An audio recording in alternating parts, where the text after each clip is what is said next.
भिलाई विधायक देवेंद्र यादव की गिरफ्तारी के बाद से ही लगातार कांग्रेस पार्टी प्रदर्शन करके विरोध जता रही है। इसी कड़ी में शनिवार को कांग्रेस पार्टी ने छत्तीसगढ़ प्रदेश के हर जिले में जिला स्तरीय प्रदर्शन किया।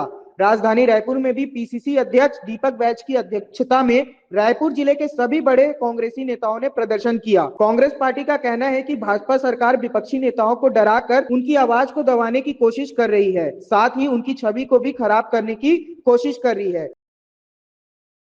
आज छत्तीसगढ़ प्रदेश कांग्रेस कमेटी के आह्वान पर पूरे छत्तीसगढ़ प्रदेश के जिला मुख्यालयों में सरकार के खिलाफ में एक दिवसीय धरना प्रदर्शन का आयोजन। बदनामी को छुपाने के लिए कांग्रेस के कार्यकर्ता, हमारे यूथ कांग्रेस अध्यक्ष, हमारा एनएसआई अध्यक्ष, हमारे भिलाई के विधायक देवेंद्र यादव जी के ऊपर जिस तरह से गिरफ्तारी की है, इसके विरोध में हम लोगों ने एक दिवसीय धरना प्रदर्शन कर सरकार के खिलाफ में हम लोगों ने ये आंदोलन आज बिगुल फूंक दिया।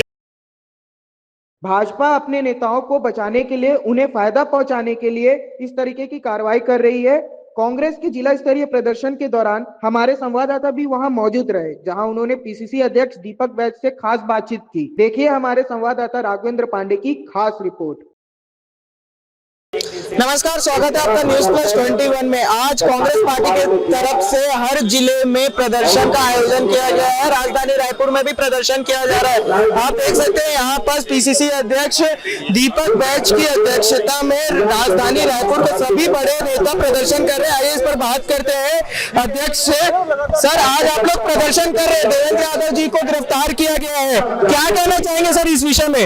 ये प्रदर्शन सिर्फ हमारे जिला अध्यक्ष यूथ कांग्रेस एनएसआई देवेंद्र यादव ही नहीं, बल्कि 17वें समाज के उन निर्दोष युवाओं के, जो निर्दोष लोगों को सरकार ने कार्रवाई की, असली गुनहगार आज भी खुलेआम घूम रहे हैं।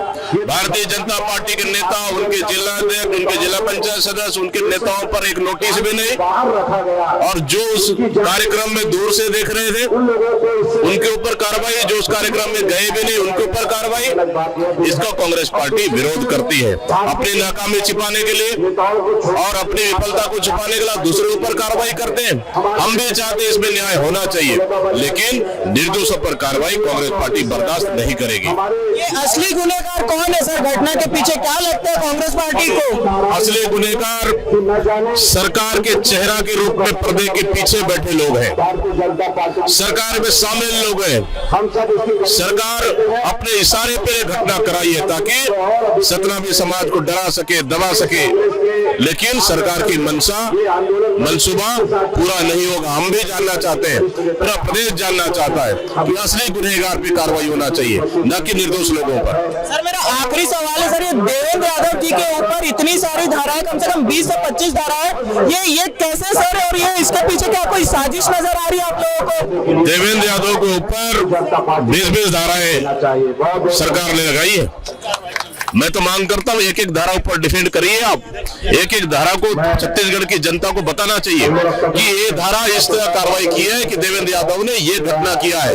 इस धारा पे इसलिए कार्रवाई की है 333, 335, 555, 120 भी। आप बताइए ना, आप क्या प्लानिंग किए, कहाँ आगजनी लेके गए, क्या किए? मतलब सरकार सिर्फ कांग्रेस को डराने के लिए, 17वें समाज को डराने के लिए इस तरह की कार्रवाई। इस तरह की कार्रवाई से न 17वां समाज डरेगा, न कांग्रेस पार्टी डरेगी। ये पीसीसी अध्यक्ष दीपक बैज का बड़ा बयान है, जो कह रहे हैं कि सरकार जो है ये 17वीं समाज को डराने के लिए और कांग्रेस पार्टी को डराने के लिए इस तरह की कार्रवाई कर रही है। ऐसी खबरों के लिए बने रहिए हमारे साथ। कैमरामैन नवेश के साथ मैं राघवेंद्र पांडे, न्यूज प्लस 21।